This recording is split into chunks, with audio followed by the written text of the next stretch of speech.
महिमा कही न जाय, जो कछ कहूँ तुम्हारी कृपा, मोते कछ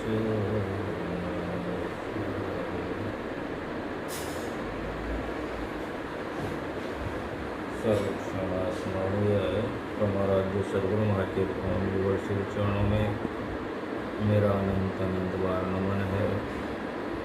पूज्य गुरुजनों के पावन श्री चरणों को मैं कोटि कोटि बार प्रणाम विदित करता हूँ। बाबा लोगों के पावन श्री चरणों को भी मैं प्रणाम करता हूँ। उपस्थित सभी सत्संग प्रेमी महानुभावों माता बहनों को भी मैं प्रणाम विदित करता हूँ। निवेदन करता हूँ ब्राह्मण गुरु माता की जय करें। बोलिए श्री सद्गुरु महाराज की जय।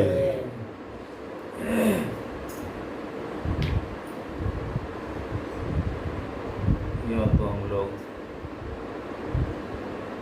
प्रायः सत्संग में श्रवण करते ही आए हैं। जहाँ कहीं सत्संग होता है सर्वत्र की ही पाठ होती है।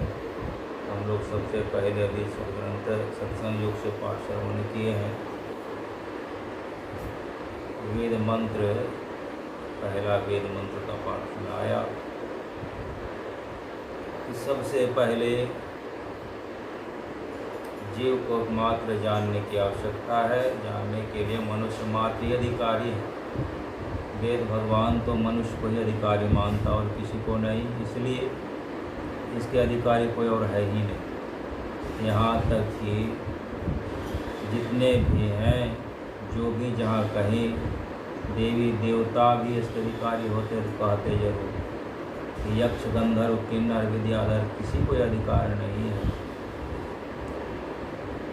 और सब जितने भी जीव योनियाँ हैं सब भोगने के लिए है।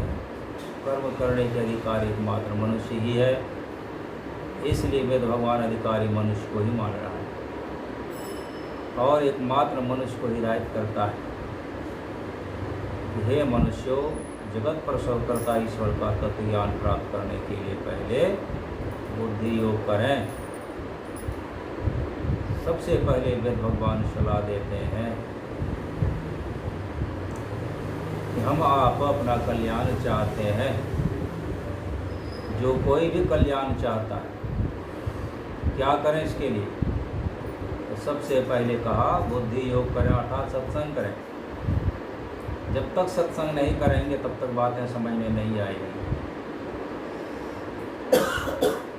क्या करना है क्या नहीं करना है, जब तक नहीं सुन समझ लेंगे ठीक ठीक से, हम क्या कर पाएंगे? किसी भी काम को करने के लिए जानने की आवश्यकता है। कोई भी काम जान करके ही लोग करते हैं। बिना समझे बुझे कोई काम कोई नहीं कर सकता। तो छोटा छोटा काम भी हम लोग देखते हैं, सुन समझ करके सीख करके किया जाता है, कर पाते हैं हम लोग। और यह जो देखते हैं सबसे बड़ा काम है यह ब्रह्म ज्ञान। इसको कोई बिना सुने समझे कैसे कर सकता है? इसी के लिए वेद भगवान सलाह देते हैं कि पहले क्या करें? सत्संग करें।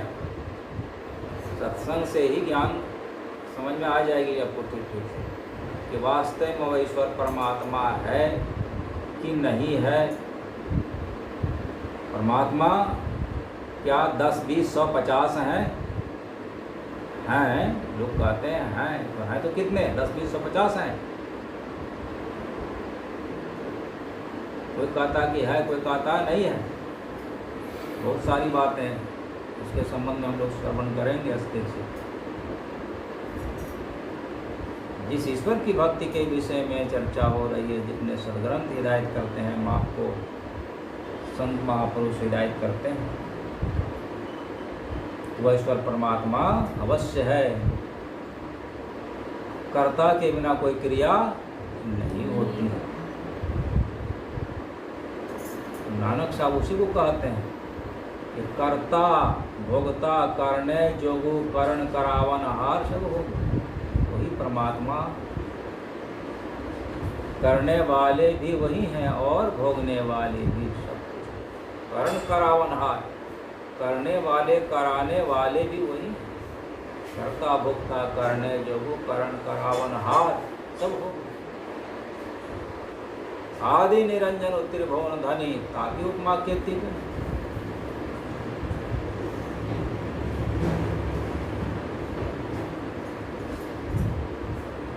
आप अपने बानी में हिदायत कर रहे हैं आपको।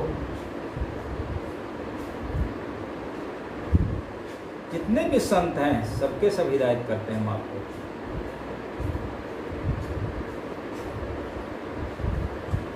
जैसे ईश्वर के संबंध में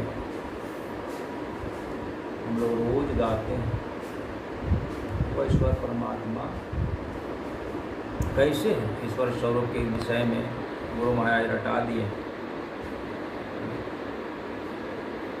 जो परम तत्व आदि अंतरहित असीम अजन्मा गोचर सर्वव्यापक और सर्वव्यापकता यही पर से सर्वेश्वर सर्वाधार।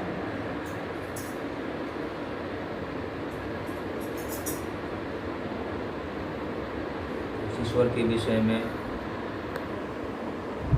स्तुति प्रार्थना में हम लोग जो गाते हैं सबसे पहले ईश्वर की ही स्तुति होती है।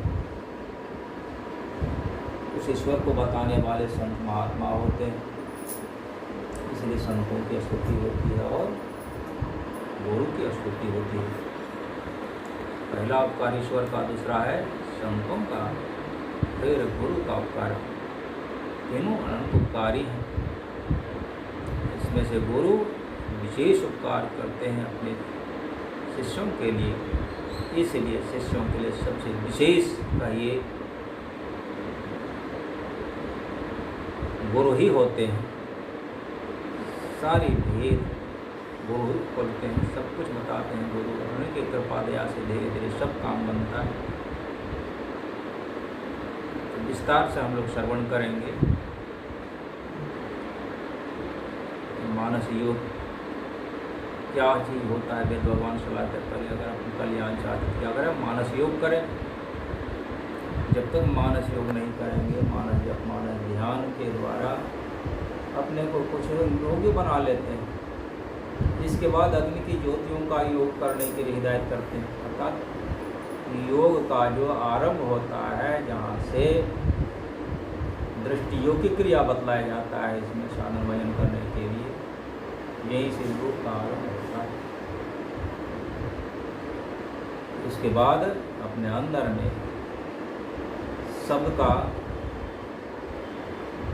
जो डगर है, रास्ता है, उसको पकड़ने के लिए हिदायत करते हैं। इसीलिए कहते हैं जब भगवान सलाह दिया तो संक्षिप्त में सुनिए। इसके लिए संत सद्गुरु की खोज करनी पड़ेगी, उनसे सीखने की आवश्यकता है। सीख करके समझ करके जब दृष्टि योग की क्रिया में सफलता हासिल होती है, इसके बाद सभी योग की क्रिया योग से सीख करके फिर आरंभ होता करते हैं। और यही दृष्टि योग और शब्द योग की क्रिया को करके जिस परमात्मा से योग करके सदा के लिए दुखों से छूट सकता है, और इसी से जो जितने भी संसार में अपना परम कल्याण कर पाएंगे और दूसरा कहीं कोई उपाय नहीं है। जो नित्य नियमित रूप से गुरु से सीख करके साधन भजन करते हैं, वो तो अपना कल्याण करते ही हैं, साथ ही साथ उनके कुल खानदान का भी इससे कल्याण हो जाता है। और किसी उपाय से नहीं हो सकता, लेकिन इससे सबका कल्याण हो जाता है। जिस कुल में, जिस परिवार में संत सद्गुरु का जो भी शिष्य अगर हो गया है और नित्य नियमित रूप से भजन साधन करता है, तो वहाँ और उसको कुछ करने की आवश्यकता नहीं रह जाती। एकमात्र गुरु की सेवा पूजा में सबकी सेवा पूजा हो जाती है। और जितने भी हैं उनके जो भी देव पितर लोग कहते हैं, लोग मानते पूजते हैं, कहीं किसी की आवश्यकता नहीं है, रह जाती बच जाती है।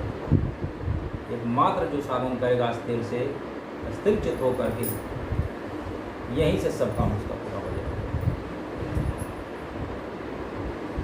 थोड़ा सा भी कहा, बोलिए श्री सद्गुरु महाराज की। की